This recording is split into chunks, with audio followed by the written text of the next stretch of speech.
Last week, Betty and I went down to Houston. Drove Betty down there so that she could be there. We got to spend time. We got to take him to church last Sunday, and it was just Betty and I and Emery, and he did great. But one caveat was there's these little things called yogurt something. Do you know what those are? What are those called, Tara? Yeah, yoga bites. It's just little yogurt. And you just feed him that. It's just like, just kept feeding him the whole time. Preacher went 35 minutes, and we just kept feeding him. He was going long, and we just kept feeding him to him. We had 2 or 3 sacks of those things, so we were in good shape. Didn't eat much lunch, but anyway, we had a good time. And as was mentioned in the announcements, the doctors told Betty and Janet that Carlita's is going to be in hospice care for however long that takes. So be praying for Betty and Janet and the kids. They need your prayers for strength. Appreciate that. But like Jeff sang, what are we looking forward to? The victory. And 1 Corinthians chapter 15 tells us that Jesus gives us the victory over death, and we're longing for that and looking for that. And we need to set our mindset that way, that that's what our plan is. About 10 years ago, I'm doing the calculations, hard to believe this, Kevin, but about 10 years ago, Kevin and I went to South Dakota with part of the purpose was we were going to fly with my good friend Richard from South Dakota to North Dakota to the North Dakota church factory, and church furniture factory. We're going to figure out which pew design we wanted to have for the very pews that you're sitting in today. And before that pilot could take off, he had to file a flight plan to let people know he was flying from Philip, South Dakota to Dickinson, North Dakota. We take off and we're flying this little plane, and Dick looks over at me and he says, "Tony, would you like to fly the plane?" And I could hear Kevin gulp in the back. He's in the back. I could hear him gulp, and he was thinking, "Say no, Tony. Say no, Tony." And I said, "Sure, I'd love to fly this plane." And so Dick was basically keeping us on course because the flight plan was, this is the course. And we were going, and he says, "Tony, you keep it at 5,000 feet. That was the hardest thing I've ever tried to do. I was holding that thing, and we would go up above 5,000. I'd bring it down, and we'd go down below 5,000. Kevin was getting sick because we're going up and down. But it was difficult to keep us on course. And I loved it when we had a parenting seminar a few years ago, and David Shannon said, that's what parenting is all about. We set a flight plan. This is the direction we're going to go, and then we're making little corrections up and down, this way, that way, to make sure we stay on that flight plan. And Christianity is basically the same way. The flight plan, if you will, the goal that we have, Zig Ziglar said this, failure to plan is planning to fail. The number one goal for all parents should be, my children go to heaven. That should be our number one goal, is making sure our children go to heaven. And it takes a lot of little things along the way to make little corrections. If we have willy-nilly no direction and don't even think about that, then someday we're going to have to try to make big corrections to try to get them to go to heaven. The second goal is to raise responsible adults. And that is when they turn 18 or 22 or 30, whatever it is, the age they move out of the house, that they're going to be responsible adults that can take care of themselves physically, financially, emotionally. And if we've done goal number one right, the spiritually is already taken care of. And so that's our two real goals that we need to have in parenting, and it's all about training. In Proverbs chapter 22, verse 6, the proverb writer writes, "Train up a child in the way he should go, and when he is old, he will not depart from it." Moses wrote on instruction by God in Deuteronomy chapter 6, verses 4 through 9. Hear, O Israel, the Lord our God is one.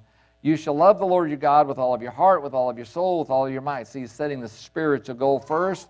And these words which I am commanding you today shall be on your heart. That is the old law. These words should be on your heart, and you shall teach them diligently to your sons, and you shall talk with them when you sit in your house, and when you walk by the way, and when you lie down, and when you rise up. You shall bind them as a sign on your hand, and they shall be on the frontals of your forehead. You shall write them on the doorposts of your house and on your gate. So he says, whether you're going this way, that way, wherever you're going, you're teaching your children about God. You're training them up. In Ephesians chapter 6, verses 1 and following, Paul writes it this way, Children, obey your parents in the Lord, for this is right. Honor your father and your mother, which is the first commandment with a promise, so that it may be well with you and that you may live long on the earth. Fathers, do not provoke your children to anger, but bring them up in the discipline and the instruction of the Lord. Training. It's all about training. Training is shaping the will. I firmly believe that all children, when they're born, are strong-willed. Some more than others. They're strong-willed, and you combine that with the first 2 or 3 years of life, and what did the baby do the first 2 or 3 years of life? They cry, and we drop everything and run over and take care of their need. And that's what we have to do, because they can't communicate very well what they really need. So we just have to drop everything and take care of it. And then from that time onwards, from 2 till 18 or 22 or whatever it is, from that time onwards, we're trying to shape that will that they have to learn. They're responsible for actions. They have things that they need to do, and it's trying to help them figure these things out. And so those big changes come at age 2, where we potty train them, and they learn that no means no, that life's not fair, and this world is harsh and cruel, but it's training that gets us there. I loved when we were in Australia. One of the things about Australians was this idea that when we played basketball, we didn't go to practice, we went to training. We were training, and that training has to be consistent in little things that help us to achieve those 2 main goals that we talked about a moment ago, and we must focus on those goals and keep those in mind and keep reminding ourselves this is what we're doing. We're training, really training in righteousness. We're training our children. 3 things that I wanted to talk about in training. That's my favorite picture of Emery and I, by the way, but anyway, first is explaining. We need to do a lot of explaining. It's really unfair without explaining what's going on, whether there's punishment or reward with no apparent rhyme or reason is not right. We must explain what's going on. So we're going to set some boundaries, if you will, and the children have a sense of security when there's boundaries, and you may have household rules or whatever you want to call those, but those are some boundaries. There's a story told of some children in New York City. And as at the school, they would go out for recess, and they would just run all over the playground, and they were having all kinds of fun, and for some reason they had to do some little bit of construction, and there was a fence all the way around the playground, and they took the fence down. No boundaries anymore. The children huddled next to the buildings. They didn't know what to do. Children need boundaries. They have to have those boundaries. But we have to explain those to them and talk about those things, and talk about expectations. This is what Daddy and Mommy expect behavior-wise. This is what we need to do, and it's age-appropriate, where we just, whether it's sit and listen to a story or whether it's some other kind of changes in behavior, whatever we're trying to work on, we need to talk about that before we punish or reward, whatever it does. Spend lots of time talking through that process, working through that. It's a lot easier to let children just run wild. I met a lady in Australia, foreign country, And she told me this. She said she was frustrated with her child. Her child was 18 years old and had moved in with a woman and didn't have a job and didn't really want a job, and she didn't have a job, and he figured out that in Australia that you could get on the dole, that would be on welfare, if this girl was pregnant and had a baby, then they would give her a house within a week. And so that's what they worked for, to get her pregnant so they could get a house and have free place to live. And she said, I just don't understand why he's acting this way. And she said, I just never could do anything with him.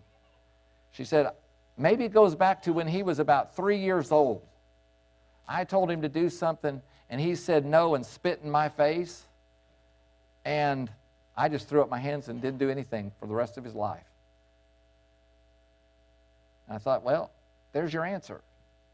I wasn't able to tell her that because she wasn't ready to hear that, but there was her answer. She had never, ever set some expectations and said, this is the kind of behavior that is acceptable and this is the kind of behavior that is unacceptable, and worked towards that goal. And she didn't have heaven in mind at all. She was not a spiritual woman at all. And we have to do that. We just have to explain some things and explain that there are consequences to our actions, sometimes good, sometimes bad.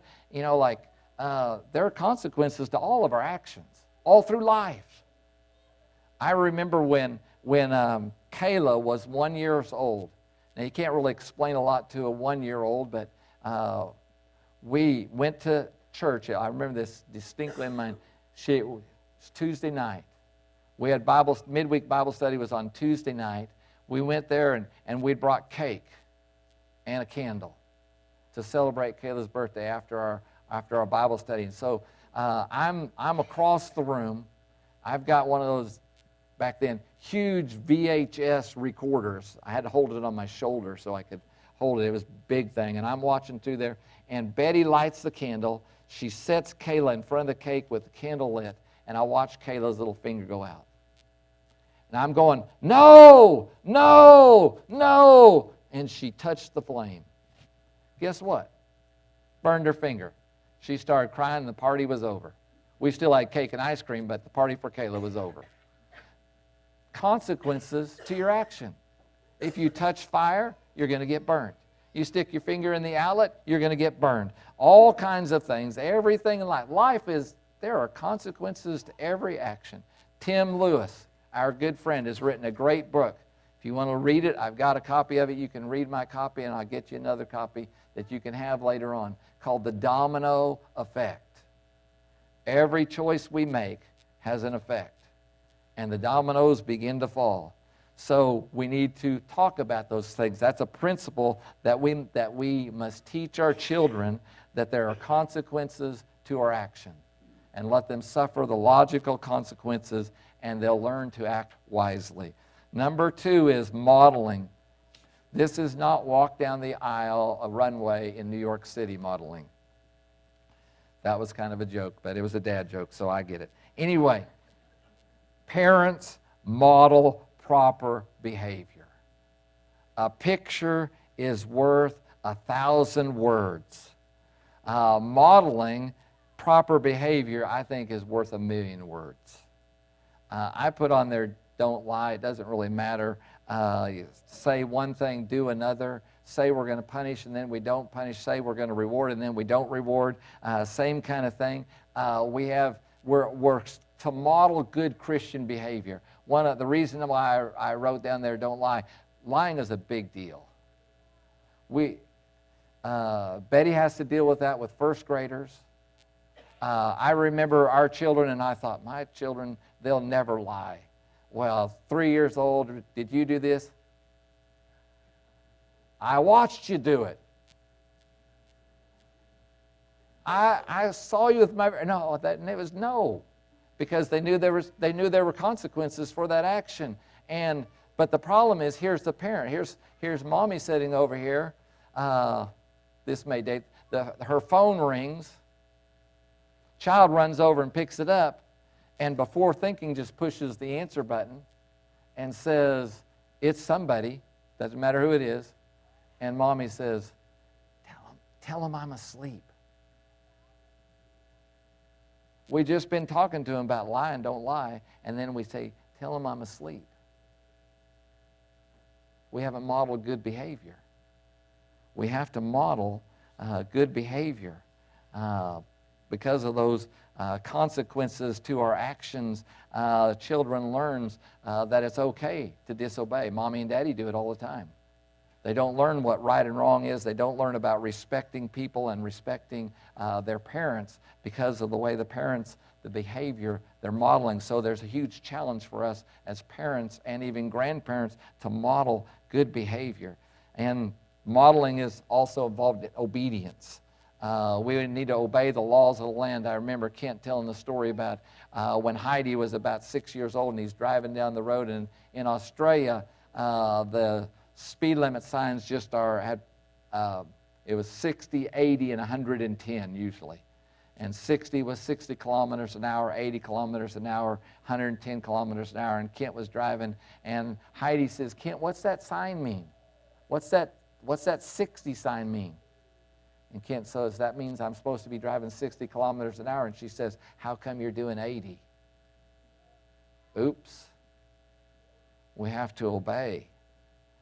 We have to obey. Even in language, we tell our kids certain words that we don't use in front of, or at church, or in front of the preacher, or in front of other things. We don't use those words. And then we use them. I had a little boy in Australia. We went to visit when Kyle was 2, and this little boy used the F-bomb. He was about 2. Luckily, Kyle didn't understand what he was saying. I asked the parents about it. They just, we don't know where he hears that. I knew where he heard it. And so we have to be modeling good behavior. Model your Christianity. Read your Bible. Pray with your children. Set a great example. Help others. Why are we helping these people? Because God wants us to. We're modeling good behavior. Number 3 is praising. I put on the back table back there a sheet of paper just like this one. If you'd like one, you can pick one up. If I run out, I can make some more. 101 ways to praise your child. We live in a toxic world. Everything is so negative, and parents can't be too positive. We need to give them jobs to do, and we can praise them for doing it. I know when our children were young and we were teaching them to wash the dishes, I could wash those dishes a lot faster and a lot cleaner than my children could. A lot faster. And most of the time I didn't break anything. But we got to let our children learn some things. So we praise them for their job. We tell them, way to go, good job. I'm so proud of you. There's 101 things listed on that piece of paper, so it gives you some ideas of what to say to praise your children. God placed within every child an innate desire to please their parents. Now, I know it seems when they're teenagers, Mason Poe, just kidding, when they're teenagers, they seem to forget about that, wanting to please their parents, but that's pretty normal as well. They're growing up. They're trying to be independent. They're trying to gain that independence on their own. But when they're young, use that to your advantage. They really, really want to please you. So praise them. It produces confident, dynamic adults. We must praise our children. Lynn McMillan said that for every negative thing that is told a child, and I have a whole list of things that just went through my mind that we don't tell our children, but I'm not going to go there. Talk about praising your children. For every one negative, it takes 57 to build that esteem up, to build them back to where they were. 57 to 1. And I can almost guarantee you that everyone in this room can remember a negative comment that someone made to them. Because they stick in your mind. We used to have one of our elders, I'll tell this, we used to have one of our elders, Art Pooler, and he told us a story. How many times he tells that story? When he got closer to death, he told us about every week about his dad telling him, get out of the way, let Bob do it, his brother Bob. And Art decided from that moment he was going to be smarter than Bob and make something of himself because of that negative comment that his daddy made. We need to praise our children. Tell them what wonderful, wonderful human beings they are. Let them know how much we appreciate them. And as parents, it's something we're going to have to do. One of the things that tonight at Salt and Light, as you recall, we've mentioned that 2 or 3 times. Tonight at Salt and Light, there's 3 questions on our page that I want us to think about. We're going to think about, I'm giving you a heads up now so you'll be ready to do this tonight. One is, tell one thing that your parents' parenting was maybe a disappointment to you, that you vowed, I'm not going to do that. Name one thing, and you don't have to share that if you don't want to. Try to stay positive.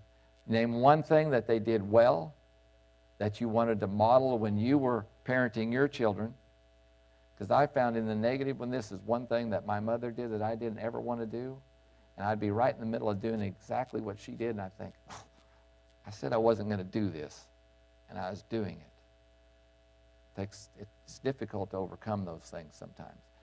Name one positive thing, and then for those of us that are older, and the younger ones can participate as well, 3 tips of advice, 3 bits of advice that you would give parents of young children to help them in training their children. So think about that for tonight, to share that with the group tonight. By way of conclusion, training is everything. The bonsai trees, those little trees, especially remember in the movie Karate Kid 2, Karate Kid 3, and whatever else they got going on, with these working on the little trees. And those little trees, they're shaping the tree, which actually is a tree that could grow normal size, but they have shaped it and trimmed it and kept the roots in a pot so that it won't grow that size. They're shaping the will, if you will. Jesus said in Luke chapter 6, verse 40, a disciple is not above his teacher, but everyone after he is fully trained becomes like his teacher. We're striving to help our children become like Jesus. We're striving ourselves to become like Jesus. Christianity is training. I've always wondered why doctors practice medicine instead of just like do medicine or something. It's called they're practicing medicine. Christians, Hebrews chapter 5, verse 14, we're training our senses to discern good and evil. We're practicing, we're training to be what God wants us to be so that we can spend eternity in heaven with Him. What a glorious day to spend eternity in heaven with Him. And it's not based solely on our training, thank God. It's based on Jesus' blood that forgives us, wipes us clean, and gives us the opportunity to strive to live for Him. How are you doing? In parenting, how are you doing? Do you need to make some changes?